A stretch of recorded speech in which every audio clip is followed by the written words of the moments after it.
Let me go back a little bit so you guys can get within context what he's talking about here. Here we go. Their sins were covered. Genesis chapter 15, verse 6, it says, and he believed the Lord, and it was counted to him as righteousness. Now we went from Adam and Eve. Now in between Adam and Eve, there's Noah. What does Noah receive? Noah receives grace. Noah receives grace. You go to Genesis 15, Abraham's righteousness was not his keeping of the law, it was his faith. You don't hear Abraham, you hear Abraham getting commandments in Genesis 26. So therefore 15 comes before 26, and you see his faith was counted to him as righteousness. But now let's go to the law.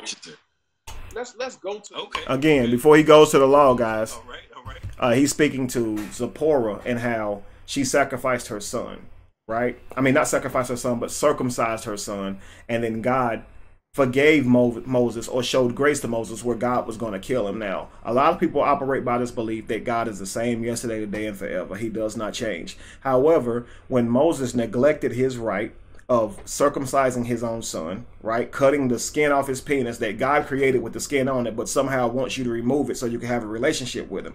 When Moses was going to deny his right to do this act, God was going to kill Moses, literally was going to kill him. And Zipporah, his wife, which they feel the need to let you know is African and non-Jew, as if that means anything.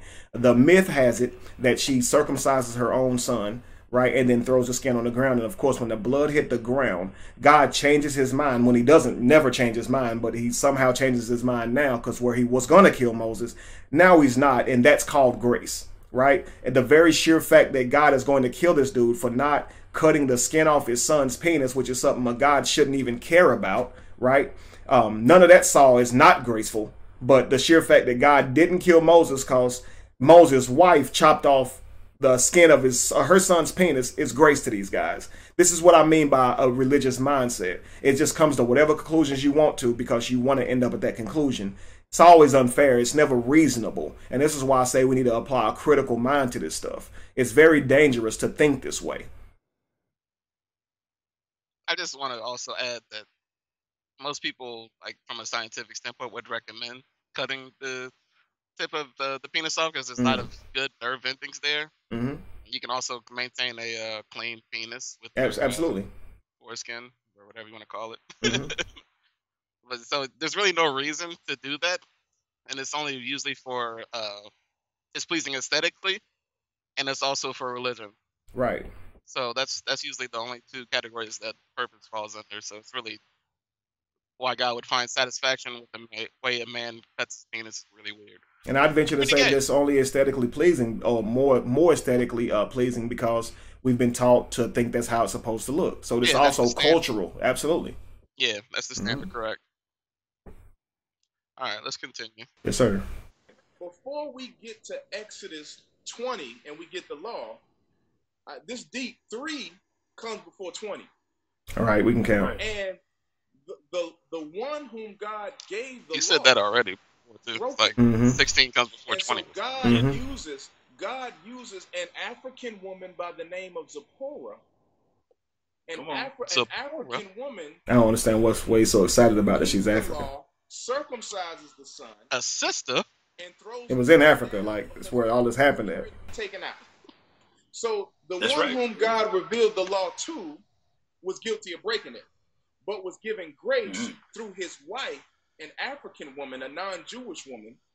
God non-Jewish. And look how excited the other guy gets. Hey, she's not African, a non-Jewish woman. Hey, she even knows what's right. Let's keep going. Hey, I'm gonna get the organ out, man. I bet you would.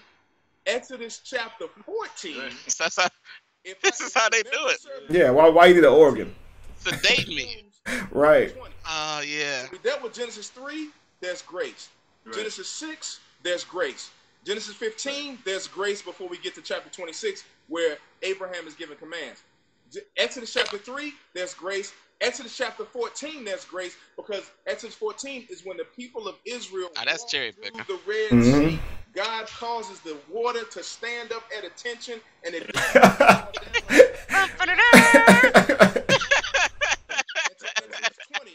So Exodus 14 shows that I love his choice of words right there. Stand at attention. Grace to allow allowed them to walk through the Red Sea. They don't get the law to Exodus chapter 2. Look at he excited as crap. Now I'm gonna tell you something. This man said we need to break out the organ. I don't disagree, but when I say organ, I mean the most complex organ in the human body, and that is your brain. We definitely need to break out the organ for this one. Like, use your brain, bruh. Like, you know what I mean? Because it's again, this is why I say it's programming. This is a taught and learned way of thinking. In order for you to truly break from religion, you have to change your way of thinking. And if you're still going to churches every Sunday, again, like my man said, we need the organ. Listening to all these churchy songs, going to all these programs, again, a church program where they play this music and get you all up and running around the church just to leave unfulfilled and lacking your money now and half of your common sense because you left it in the church when you believe that a whale really swallowed a man and kept him in his belly for 3 days.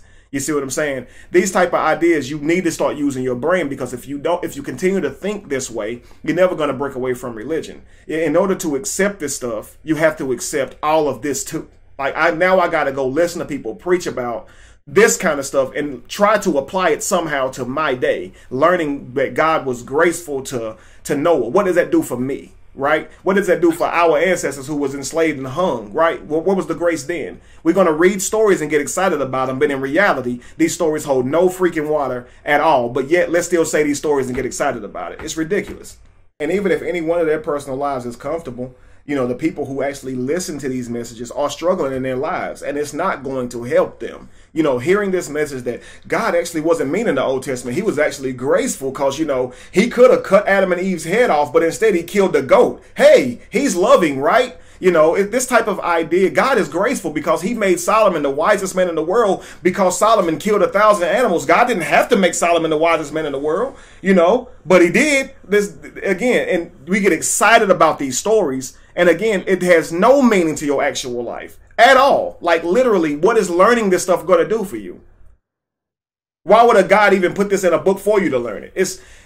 I want you to have hope that I will help you one day because I'm part of the Red Sea for Moses years ago. Like, dude, come on. And even to preach it as if you really believe it happened. No proof to it, but yeah, the water stood at attention. Like, come on, man. He didn't part it. He made it. Like he was there watching this whole story, though. You feel me? Like he saw this. That's the confidence they tell it in, as if they were there. Like, you know what I mean? You remember Bone Crusher's song? He's like, attention!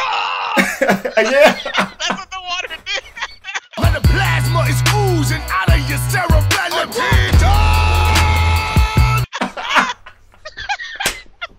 Attention!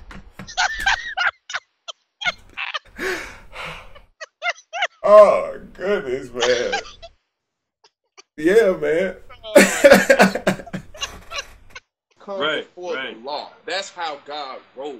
The Old Testament God is not God. God has been showing his grace, grace over grace over grace, because the purpose of the law is to show you that you can't keep it. And you need grace, and I need grace. And guess what, Hebrew Israelites? There's grace for you too. That's the beautiful thing about our God. There you go. There's grace for you too. And we see that all over the Old As long as you need it. Grace comes before the law. You say you see grace all over the Old Testament. Do you see murder all over it too? Right, that's what I'm saying. Was not intended. So keep in mind, you can reference the Bible to see millions of murders without the flood. Like you can literally discount the murders outside of the flood, and you will still be in millions. I've got. But there's grace all through the Old Testament. It's like there's grace, there's grace, there's grace, there's grace. Okay, there's death, there's death, there's death, millions of times. Stone women if they have sex before marriage, but there's grace. Stone children for being rebellious, but there's also grace. Right? Kill 3,000 Israelites for worshiping the wrong God, but there's also grace. A God who knows everything cannot test you as they know what your score is going to be. The purpose of a test is to see where you are, right? To see where you are mentally, academically, whatever. For a God to test you, just to be putting you through tests, is literally toying with you as it knows the result, right? And it's just funny to think that a God who actually can witness parts of the world where people starve to death, okay, walk miles and miles to water just for water that's actually unclean and is literally going to make them sicker. He can see all of this in one eye, and then in the other eye would like to test you and see how you would react if he made your car break down on the way to work. You're starving to death. That's your test. You're not going to learn anything from it because you're actually going to die. So this ain't a test. You're going to suffer to death. But I'd rather test this man over here by causing him to lose his promotion and see how he handles it, right? This is how I work, because I work in mysterious ways. And we got to support and believe this crap because you want to go to heaven. Or you know what I'm saying? Or you want to believe that you're a chosen person. So you want me to believe all this too. I can't do it.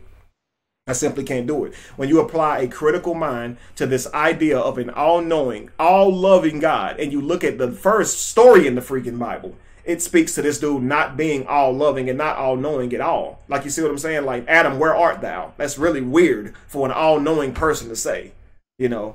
And that this happens in Genesis. You start realizing that everything they say about this person is not who he doesn't live up to who you say he is. You see what I'm saying? Let alone live up to his law. You said, "What have you done?"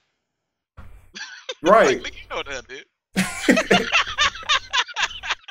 You got to work for the rest of your life just to eat, and now you're gonna die. Okay, you was gonna live forever, and you, woman, you're gonna forever desire to rule men, but they gonna always rule over you because you the one gave them the fruit. And also, I'm gonna give you a period once a month, unless your body's irregulated, and you're probably gonna have it longer and sometimes. But I'm just gonna do that throughout. That's just gonna be sporadic, no real thing there, right? And then also, when you have babies, it used to feel real good, but now it's gonna hurt, right? When you have babies, it's gonna be a near-death experience, whenever you have babies. In fact, until they actually get really good at delivering babies, a lot of women are gonna actually die from having babies now, all because you ate some fruit, Eve. Yeah, that works. That's just the idea of that. But I'm graceful also. It's just so crazy, man. Like, I just had to cut your stomach open. Right. It's crazy. Again, I'm going to give you a penis with extra skin on it and then tell you that you got to cut that skin off. And if you don't, you can't have a relationship with me. This is the way an all-knowing, loving God thinks. You know what I'm saying? And we're supposed to believe that he's all-knowing and all-loving. No. No way. To save. It was not intended to save. And so we got to recognize that. We got to understand that even if you just look at how God works, grace always came before the law. He says, I'm going to save you. I thought they said you can never understand God. And then I'm going to show you the law. Because you already seems to have understanding. The law can't save. Apparently God works by a pattern, and this guy's figured it out. He knows exactly how God works. I thought God's ways was mysterious, but he's figured it out apparently. I mean, God already said, I don't do things the same. I treat people how I want to treat them. It's not going to be the same at all, but apparently he figured it out. There's an algorithm to God. Historically, and we have not seen proper representations of people of color, and God has created a people from all people. But the answer, my Hebrew Israelites, brothers and sisters, is not to deify your ethnicity. The answer is to respond to grace. Grace came before the law. They walked through the Red Sea, then the law was given. He didn't say, I'm going to give you the law, then I'll let you through the Red Sea. No, I'm going to let you through the Red Sea, then I'm going to let you through it.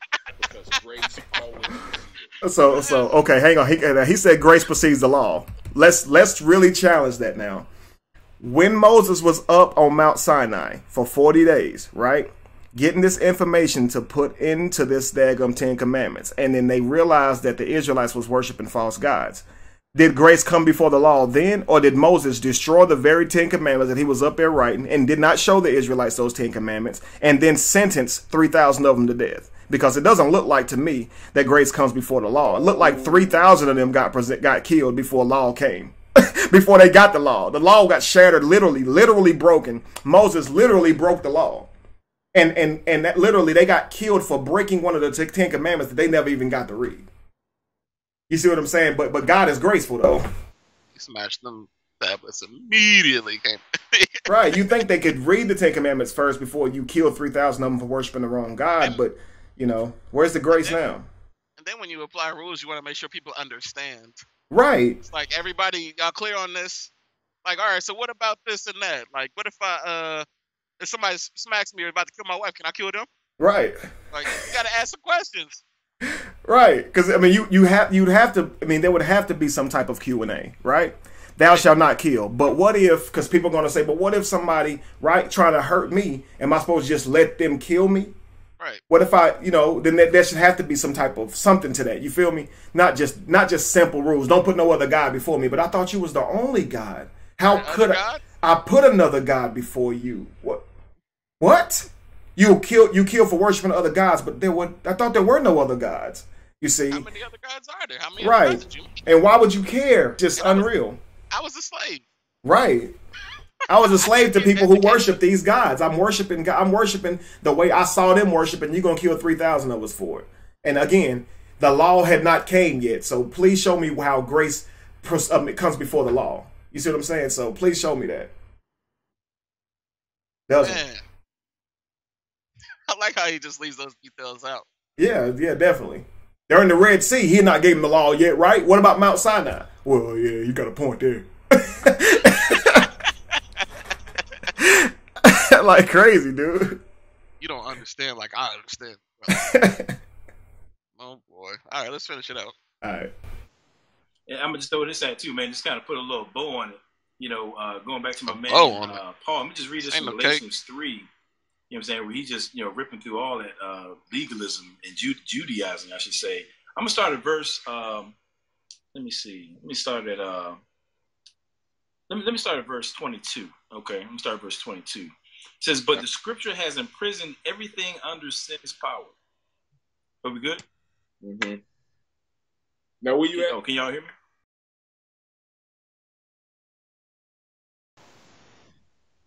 Yeah. What okay. Yeah. So I'm at Galatians chapter 3. Okay. I'm gonna start at 22. All right. Yeah. Actually, I'm sorry. I'm gonna start at verse 21. I'm sorry. Now listen to this. Listen to this. Before this faith came, we were confined under the law, imprisoned until the coming faith was revealed. The law then was our guardian until Christ. Come on, Doc. So justified by faith, but since that faith has come, we are no longer under a guardian. For you are all sons of God through faith in Christ Jesus. Now, here's the thing about it. This is Paul talking, right? Think about how he. Well, it's not Paul, but I get what you think. Past tense. You know what I'm saying? He refers to the law in past tense. Come on, Doc. You teaching, Doc. He says before this faith came. All right? He said we were confined under the law. We were imprisoned, past tense, until the coming of faith. The law then was our guardian until Christ. You see what I'm saying? We are no longer under a guardian. Paul, as a Jew, now I'm saying this for y'all who claim to be Hebrew Israelites. This is Paul, who was of the tribe of Benjamin. You know what I'm saying? Yep. He was a Jew's Jew. And he's referring to his relation, where he stands in relation to the law, he's referring to it in past tense. Right? Now, a lot of these Hebrew Israelites will try to say, like, what was all that talking about? I guess maybe he's about to, because he was moaning and groaning, like. So basically what he's saying is, if you were a Hebrew, right? Because Hebrew Israelites, they believe in the oral law, the law, and things of that nature. He's basically telling them that you shouldn't, of course, deify your culture. You shouldn't, make your culture held so high, because Paul here is telling you that the playing field is level. It's not about rituals, it's not about festivals anymore, right? It's not about the law, it's about faith. And if you just believe, then you're welcome. And that's what he's trying to say, when in all actuality, basically what it's saying is you don't have to prove yourself anymore. You just have to simply just believe in Jesus. And if you believe in Jesus, you'll be saved. As long as you don't have to sacrifice animals anymore. You don't have to keep holy days or because, again, when you tell the Jewish people, get rid of all of your unleavened bread, that means get rid of bread that rises, right? We don't want any leaven in our bread, because what does leaven do? That's symbolic for yeast, and yeast puffs up, and there's no real ingredients or substance in yeast. It just looks like a lot, and we don't want you having pride, because that's what pride and sin does. It puffs up, but there's no substance to it. We want that out of your life. So all these Jews would actually get all the leaven out of the houses and only eat like crackers. This is why they pass around crackers at communion, because it's unleavened bread with no yeast, right? So now this work and dedication and discipline they were doing to prove that they were sorry, they don't have to do any of that anymore. Nothing. Just believe that Jesus died and rose again, and then, you know, you're going to have the same grace that a person who really dedicated themselves. It's almost like saying you don't got to go to training. You don't got to show up to practice no more. No, nothing. All you got to do is just believe you can win the game, and you're going to go out there and be a star. Like, you see what I'm saying? Like, if you really believe in something, you should be disciplined enough to better yourself, evolve, and become a better person. Simply believing in something doesn't make you a different person at all. You see what I'm saying? And this is what Paul is suggesting. He don't see this, though. He just wants the Hebrew Israelites to stop being on the ego trip. But he fails to see the real irony in it. You feel me? Should we continue? Because this is... let's give them 10 more seconds to see what else they say. We don't just to see. I think that you can attain right standing with God, the approval of God by, you know, some do's and don'ts that you found in a precept packet. You don't understand God's grace. You don't understand God's glory. And I suggest to you that there's a deeper level of God that you don't know nothing about. Because you still on the surface level. You got to get into the grace of God. I thought they say you can never understand God through your work. What is this? Amen. Apparently, you got to get into the grace of God. I don't know how to do that. I mean, is there a way to get to do this? Do you get a certificate? I mean, how do you know when you're within the grace? How do you know that you tapped into it? You feel me? You get like a piece of mail with a USB stick in it. Right. Do you have to do something that you probably should be killed for and God spare you if you didn't know that you're within His grace? Oh, like, how do you know this? You see what I'm saying? Like, I'm telling you, if you believe that it's all law, then you obviously hadn't even understood God yet. You need to go deeper, get into the grace part. Like, if you could get into the grace part, then you would know God. Like, and so you saying God ain't about laws and rules, but is that not a rule you just gave me?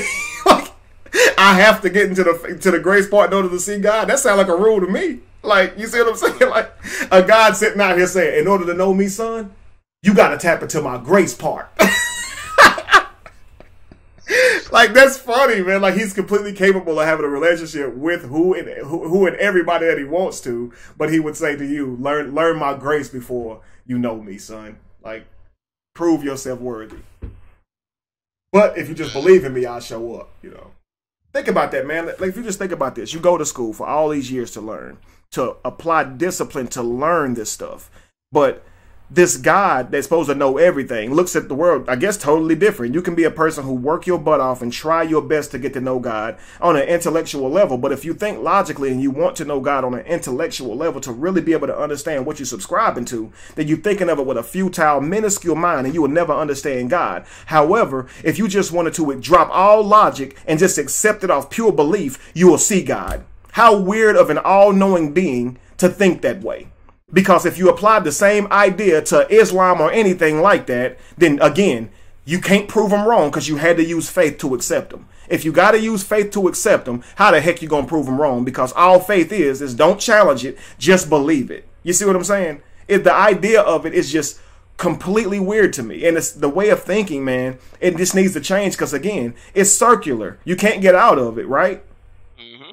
Yeah, you can sit here and say out loud that God has all this grace all through the Old Testament, and literally nobody will say, well, wait a second, you wrong. I believe in God and the Bible just like you, but you wrong, brother, because God obviously didn't exercise grace all throughout the Bible. That would be more logical if I was saying this about another story, Josh, and I was misquoting it and doing all this other stuff.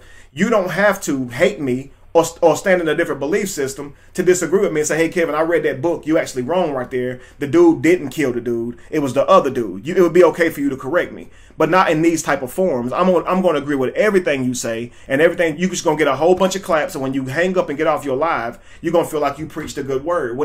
There's several holes in this. You see what I'm saying? So, truth. Right, that's what he thinks. He's going to think he actually exposed and proved that, you know, God is gracious all throughout the Old Testament. When you didn't mention one slavery scripture, one stone in scripture, you didn't mention not one scripture about killing your family, right, if they don't believe in Jesus. You didn't mention none of that, but God is graceful. Come on, man.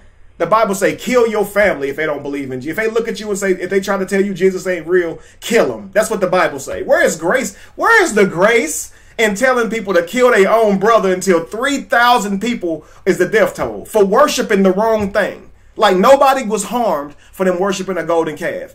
Inherently, God can't be killed and he can't be injured. But however, 3,000 of them got to die for a mistake. that God already knew would happen. You feel me? Like, come on, man. And you call that grace. I'm insulted. Die. Right. I'm God, and these puny people insulted me by praying to something that they had no knowledge of not praying to. So let's kill them. Hurt my feelings. In fact, let's kill them all. Because he would say, well, hey, wait a second. God did offer grace because God was going to kill them all. But Moses talked him out of it. And then only 3,000 of them died. Hey, Kevin, you lose.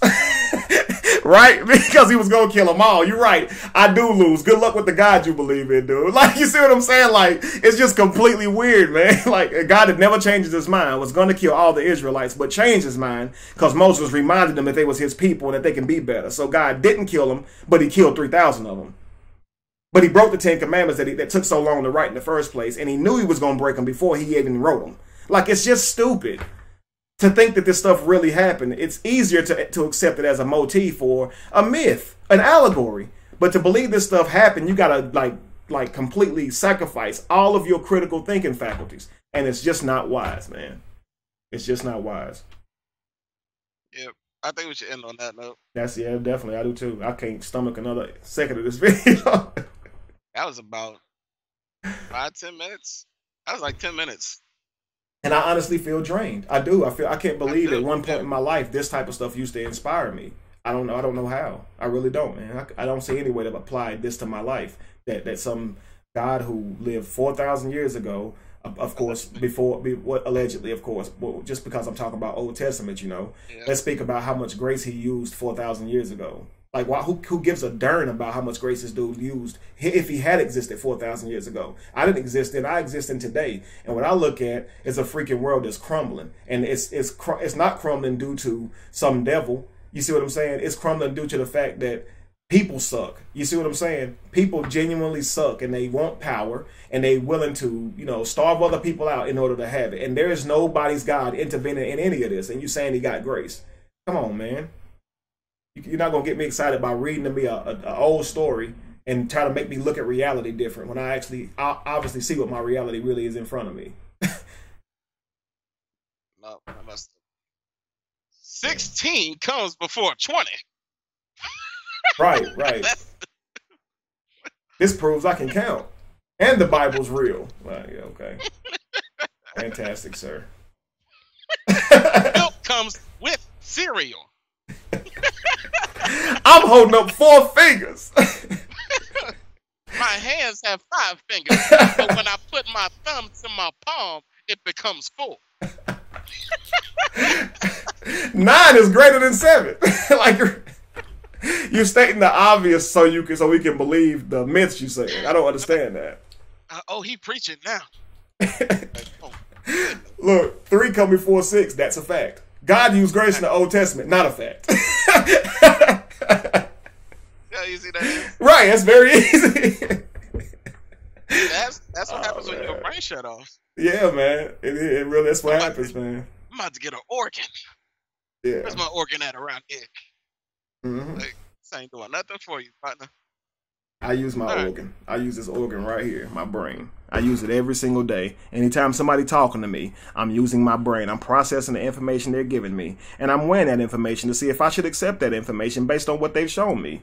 And, honestly, when it comes to biblical literature, Quranic literature, Vedas literature, none of it can be accepted off hearing somebody speak. It all sounds like hogwash, and it's all filled with contradictions. And all the people who subscribe to these books fail to see the contradictions. It's just unanimously the same with all of you guys. If you Islam, if you Hebrew Israelites, if you are Christian, if you are Hindu, you can't see the fallacies in your own book. And that speaks more to your brain being shut down than any of the gods that you believe in being real. Now that's a fact.